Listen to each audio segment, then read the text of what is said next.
Well, hello, friends. Welcome to another edition of this High Five Moment. I go by name of Cam Davis, and he goes by name of Rob Key, and we have a great show for you today. Joining us today, we have the lovely Miss Brenda Jank, and she's here from Run Hard, Rest Well. And if you don't know about it, let me tell you more. It's a passionate yet optimistic. It's a passionate group that helps you further your mission and help you and refill and replenish your buckets. Yes. Brenda, It's awesome. welcome to the show. Hey, Cameron and Rob. Thank you. Wonderful to Hey, be here. Brenda. Yes. Now, Brenda, how are you doing during Ah, this whole crisis we're going through? Powerful question. Um, I am doing well, but boy, it has been a time of deep reflection and Yeah. new norms. Mm, We have 5 children, and we have 4 of our 5 back under our house. oh, wow. And so it has been a celebration of family time and new family connections that have been sweet and tender. Hmm. And for Run Hard, Rest Well, oh my, it has just been a time of innovation and new Yeah. strategizing is growing us at every single turn. Perfect. Well, you know what? You kind of led into my first question, but I'm All going to right. continue off of it. So, run hard, rest well. Yes. Okay. What are you doing during this whole crisis? Now, knowing that one day we'll be out of this pandemic, but Right. what are some things that we can start now that Mhm. we can continue to rest well and then run hard? Wow. Um, I think the very first thing we need to do is we need to become acutely aware of where we're at. We Mm, love the term of yeah. where's your bucket? Is it empty? Is it half full? Is it overflowing? Because as leaders, we are people that pour in our best, pour out our best into the lives of other people and the vision and the mission of what we're called to do. And those buckets can become empty. And so we have to be aware, and we ask people to explore relationally, physically, spiritually, emotionally. Where's your bucket at? And then strategically refilling. I'm coming off of some carpal tunnel issues, actually, which has really disrupted Mm, my sleep. And Run Hard Rest Well is passionate about people prioritizing sleep, of giving ourselves simply a bedtime.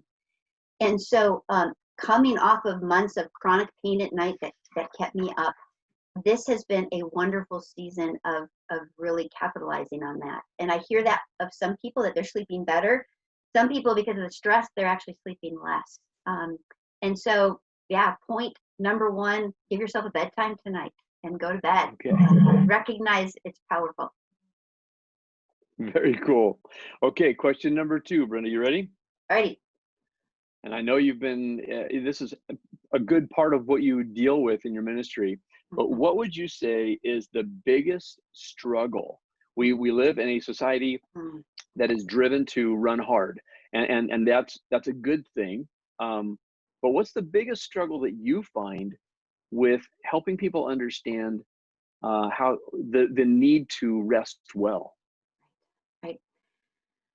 We really encourage people. So much wellness today has the focus really is a solo endeavor, a personal journey, and we need to Mm, take our own wellness seriously. yeah, Um, but as leaders, we have to recognize it has to be a community commitment because more is caught than taught. yeah, And if we survey and inventory the people who have mentored us and influenced us, typically they're people who have run very hard and not typically rested well. yeah. And the mental health of most people and the medical health of most people nowadays, we are actually less healthy today than we were 10, 20, and 30 years ago.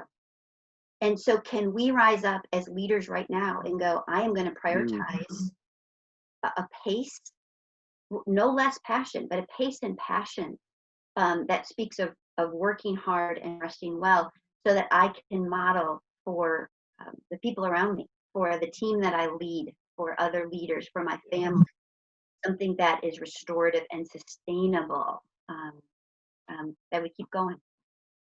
very good. Thank you, Brenda.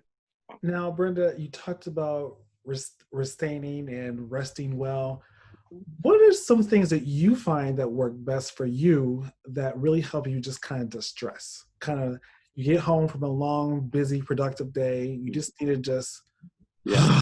Ah. what are some things that work for you that you say are very beneficial? Mm-hmm. A major component of just that end of the day for me is to make sure to get outside. Mm. There is so much research about when we step outside and what that does for us. I love to encourage people to become a tree hugger, actually.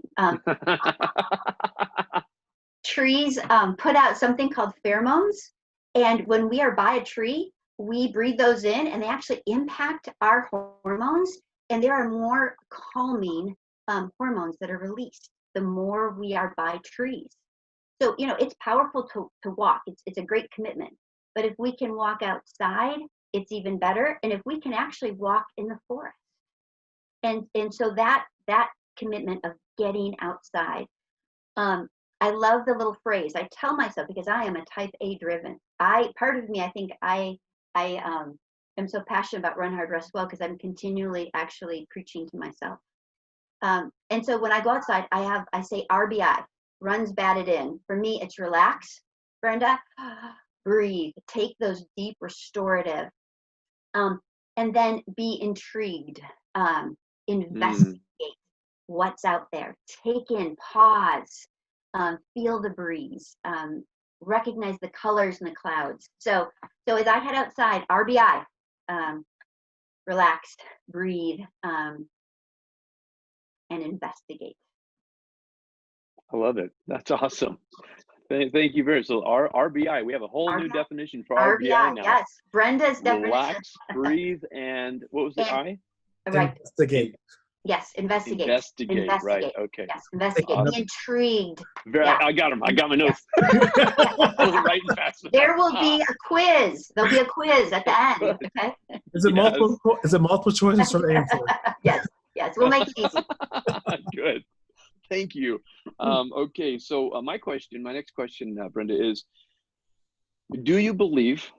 It's kind of a two-parter. One is a very closed-ended part, and the other is a little bit more open.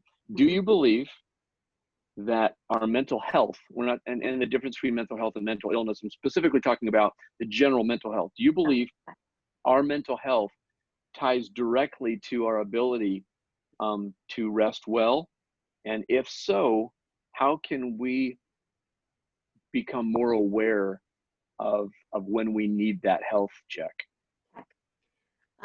Without a doubt, it is tied.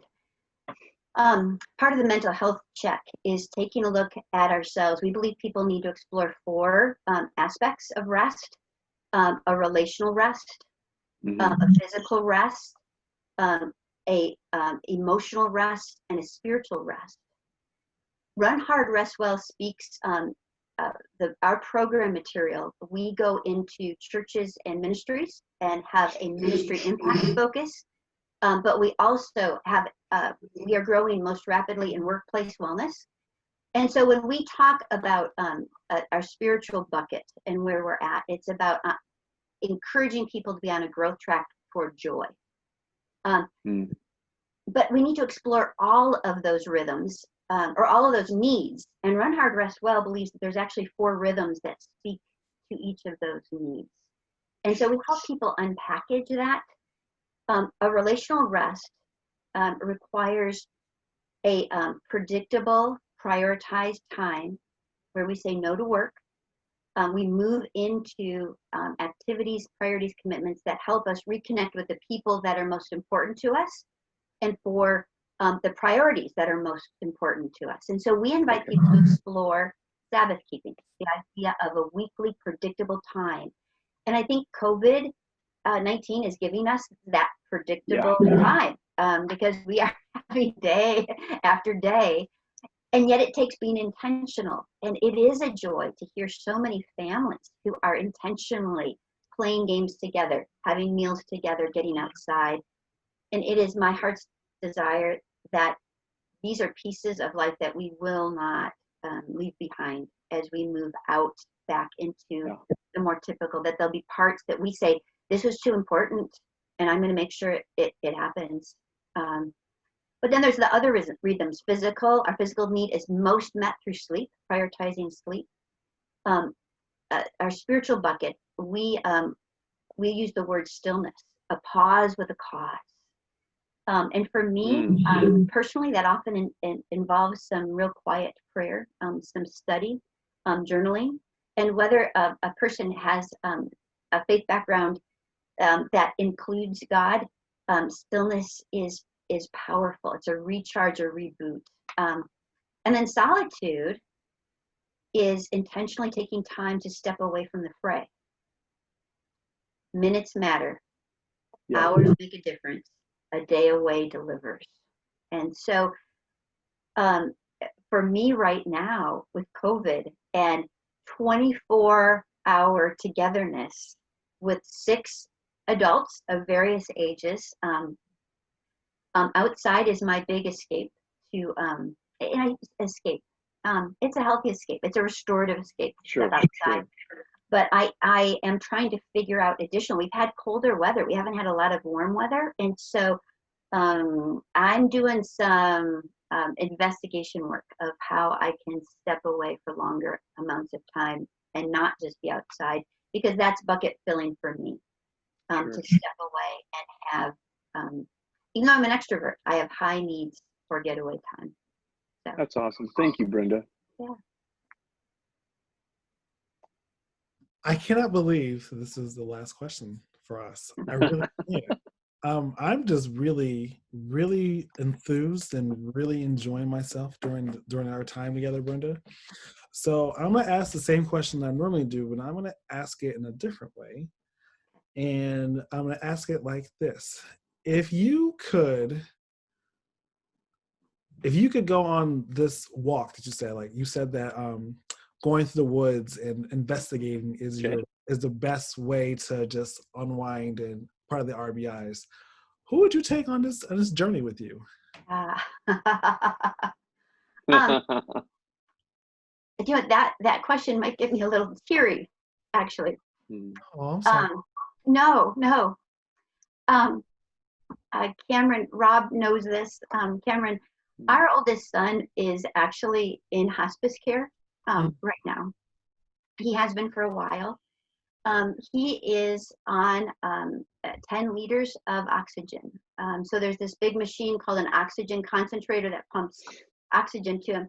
And just today, he was saying, I wish I could more easily take a walk outside with you. So if he hadn't said that, I would have thought somewhere else. But just today, he said that.